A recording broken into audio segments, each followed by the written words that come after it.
Hi, I'm Matt, and today I'm going to show you how to prune a grapevine. We're in east central Minnesota. It's early April, and I'm going to be pruning a Marquette grapevine.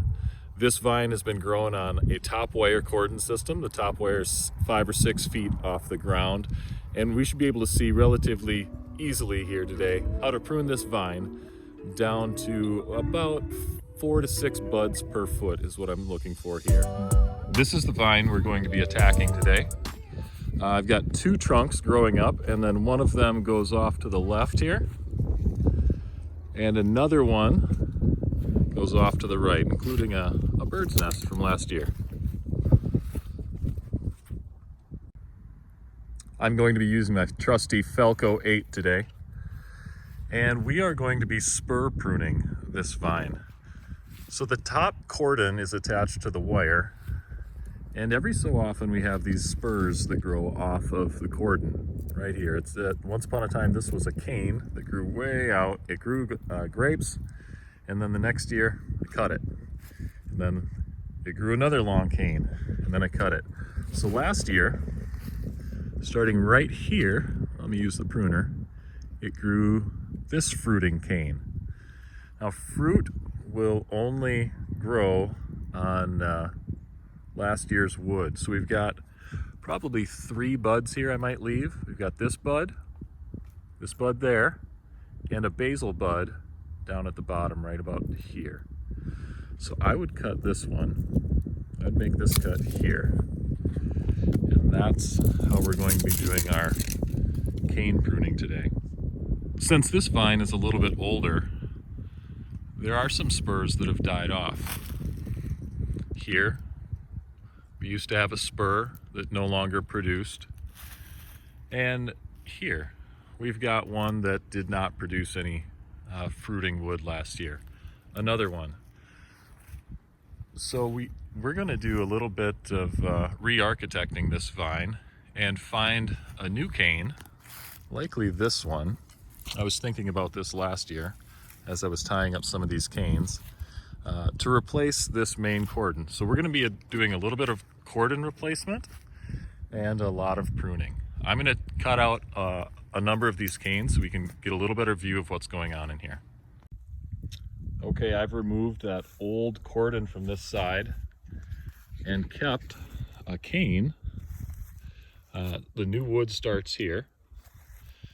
You can see that nice green wood there. That tells me that this cane is alive and well and ready to turn into a cordon and produce a bunch of fruiting canes this year. This cane will get tied up to the wire on this side. Now a little bit closer to the trunk, you can see I started this cane started from here. A little bit closer to the trunk, I'm just going to prune this the way I normally would. So I'll start with this spur right here. And I've got wood coming off of it on the back side here. I'm going to get rid of this part of the spur, but we'll keep these buds right here. So I've got 1, 2 buds at least from that vine. Now a few more cuts here. I cut this one here. I've got a cut to make here. Cut here, cut here, and on the bottom side, a cut here. So now, all this extra stuff's on that other trunk. So now we've got a number of spurs ready to grow fruit here. We've got a spur here. We do have a bit of a dead zone in this area. What I'll likely do is take one of these canes and lay it this direction this year, to help fill out this area here. But we've got good wood on which new fruit will develop down here. Now on this side, the right side of this one, we've got a similar situation. We've got some dead spurs that have had to been cut off in the past. Nothing grew out of these this last year. So we're gonna get rid of a portion of this and replace it with a new cane as well. All right, so I've dealt with this right side. I've got a few things going on here.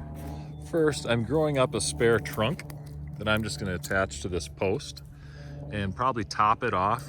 If I need to replace the trunk in the next year or two, I'll be able to use that wood. Then a couple things here. I've left this cane here, and it will replace this cordon probably next year. I've kept a few spurs along on this older wood, but I'm going to lay this cane down to replace this. It will head off this direction and get tied along the wire. And then this second year, this wood's 2 years old now, comes out to here where it's 1 year old. That'll get laid down along the wire out here and shoot out new growth. Along this new wood, we'll get buds at every node. So we don't see spurs yet, but a cane will grow out of here.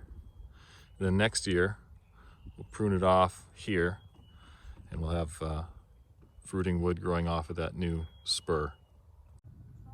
To tie these vines to the wire, I'll use the Max Tapener HTR2. This tool is just a fantastic time saver.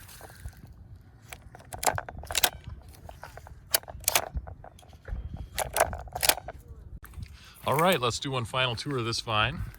We've got new wood up here. We've got some old wood in this area. We might not get much production out of here. And we've got a few spurs we left on this very old portion of the cordon. Similarly on this side, we're sending a couple of pieces of new wood off to the right, this one, and then back here, this one. We've left a few spurs on this really old wood in this area. In this section, I expect this cane, this lighter colored cane, to take over and shoot out a bunch of new canes. And down here, this older piece of wood has this 1 year wood all the way out to the end here that will shoot out new canes, fruiting canes this year. And I know it looks like we took off a lot of wood, but that's exactly what we need to do to produce a healthy, vigorous grapevine that produces a lot of fruit.